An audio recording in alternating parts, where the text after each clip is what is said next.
Wilujeng Sonten Sadayana, pada hari ini kelompok kami yang beranggotakan saya sendiri, Clairentea, Amanda, Brenda, dan Alivia Zalfirani dari Sastra Jepang 2021 akan mempresentasikan upaya perlindungan bahasa Sunda di Kota Bandung melalui gagasan kreatif. Di sini ada daftar isi dari apa yang akan kami presentasikan. Selanjutnya akan dijelaskan oleh rekan saya, Alivia.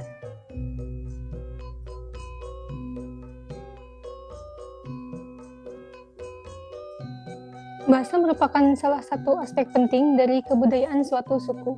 Bahasa Sunda adalah bahasa yang digunakan oleh suku Sunda yang berasal dari wilayah Jawa Barat dan sekitarnya. Bahasa Sunda memiliki sejarah yang panjang dan kompleks. Namun, bahasa Sunda sebagai salah satu objek pemajuan kebudayaan di Indonesia mengalami berbagai tantangan dan permasalahan dalam era globalisasi.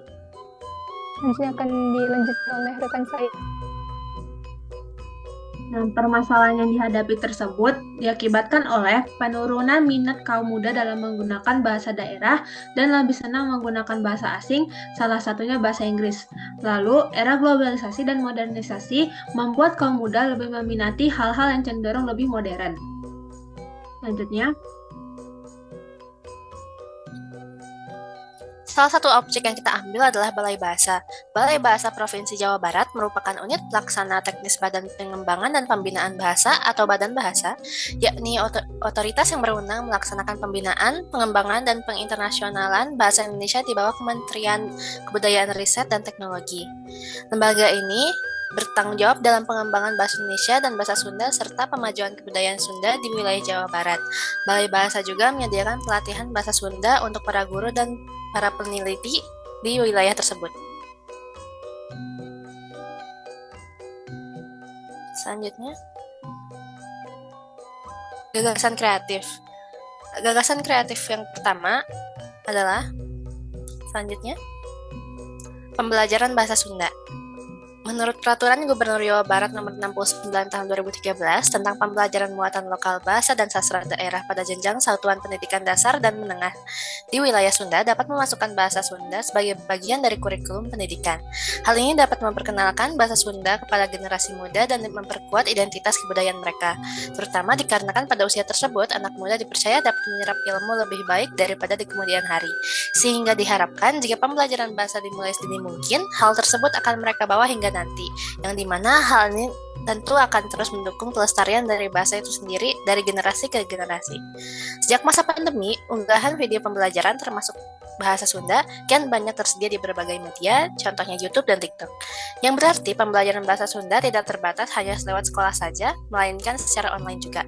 Sehingga kini tak terbatas pada hanya pada anak usia sekolah saja yang dapat mendapatkan akses belajar bahasa Sunda, namun juga semua kalangan termasuk masyarakat yang bukan berasal dari wilayah Sunda.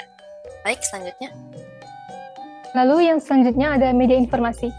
Seiring dengan berkembangnya teknologi, terjadi perubahan penggunaan media sehingga informasi yang disampaikan dapat diterima dalam waktu yang lebih singkat dan menjangkau khalayak yang lebih luas.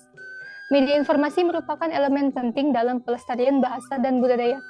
Berlandaskan Undang-Undang Nomor 24 Tahun 2009, di mana kewenangan dan kewajiban penanganan bahasa dan sastra daerah diberikan kepada pemerintah daerah. Balai Bahasa Provinsi Jawa Barat meningkatkan upaya dalam pembinaan dan pelestarian bahasa Sunda dalam media informasinya melalui beberapa program, seperti pemberitaan, pemberian layanan, serta pengadaan materi atau konten seputar bahasa, sastra, dan budaya Sunda. Salah satu konten yang diunggah dalam akun media sosial Instagram tersebut adalah Rebo Nyunda. Rebo Nyunda sendiri merupakan konten yang memperkenalkan arti dari suatu kata atau frasa bahasa Sunda serta padanannya dalam bahasa asing.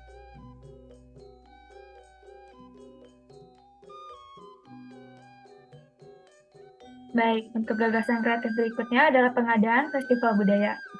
Menurut Peraturan Menteri Pendidikan dan Kebudayaan mengenai pelestarian budaya, upaya pelestarian budaya merupakan upaya perlindungan, pengembangan, dan pemanfaatan suatu kebiasaan dari sekelompok masyarakat.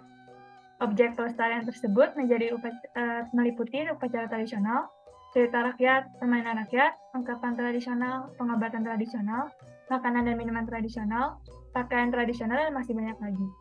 Melihat hal tersebut, Menyelenggarakan festival kebudayaan bisa menjadi salah satu cara untuk melestarikan kebudayaan Indonesia.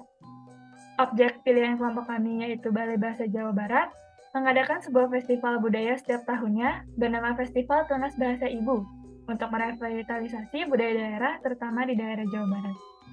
Apa saja yang dapat dilakukan pada festival budaya tersebut? Pada festival kebudayaan tersebut diadakan berbagai macam pertunjukan seperti tari-tarian tradisional, serta perlombaan-perlombaan yang menunjukkan budaya-budaya tradisional seperti biantara atau pidato dengan bahasa Sunda, mendongeng, nembang pupuh, dan masih banyak lagi. Diadakan juga sesi menulis dengan menggunakan aksara Sunda untuk melestarikan bahasa daerah. Baik, berikutnya.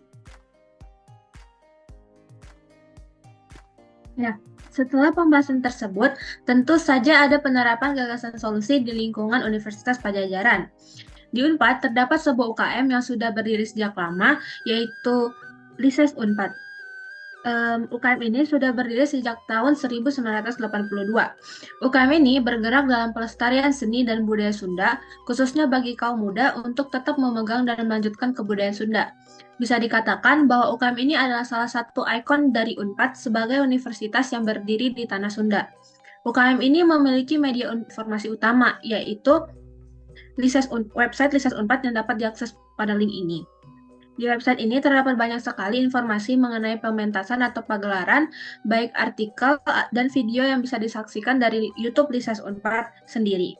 Artikel yang ditulis juga ada yang menggunakan bahasa Sunda, yang membuktikan bahwa bahasa Sunda masih sangat kental digunakan di lingkungan universitas.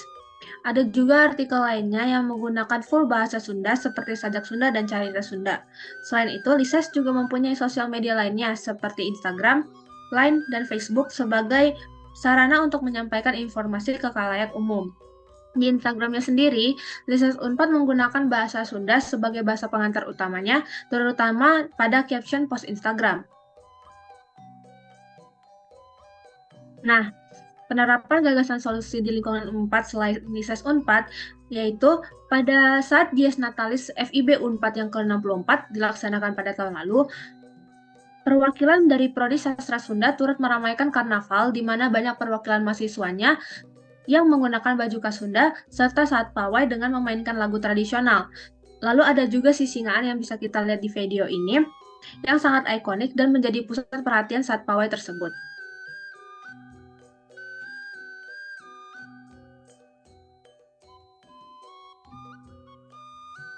Baik, melalui pemaparan sebelumnya dapat disimpulkan salah satu masalah yang dihadapi bahasa Sunda saat ini adalah semakin tergeser oleh bahasa Indonesia dan bahasa asing seperti bahasa Inggris.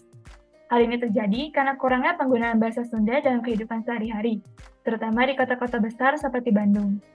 Selain itu, minimnya pemahaman dan apresiasi masyarakat terhadap bahasa Sunda juga menjadi kendala dalam upaya pemajuan bahasa tersebut.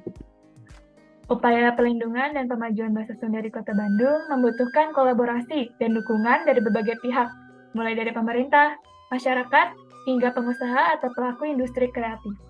Contoh dari perwujudan pelestarian bahasa dan budaya dapat terlihat melalui Balai Bahasa Jawa Barat dan Lises Unpad.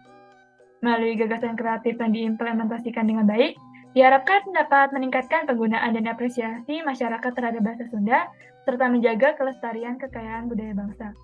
Upaya-upaya pelindungan bahasa Sunda di atas harus terus dilakukan dan diintegrasikan dalam kehidupan sehari-hari masyarakat Sunda, agar bahasa Sunda tetap hidup dan berkembang di masa yang akan datang.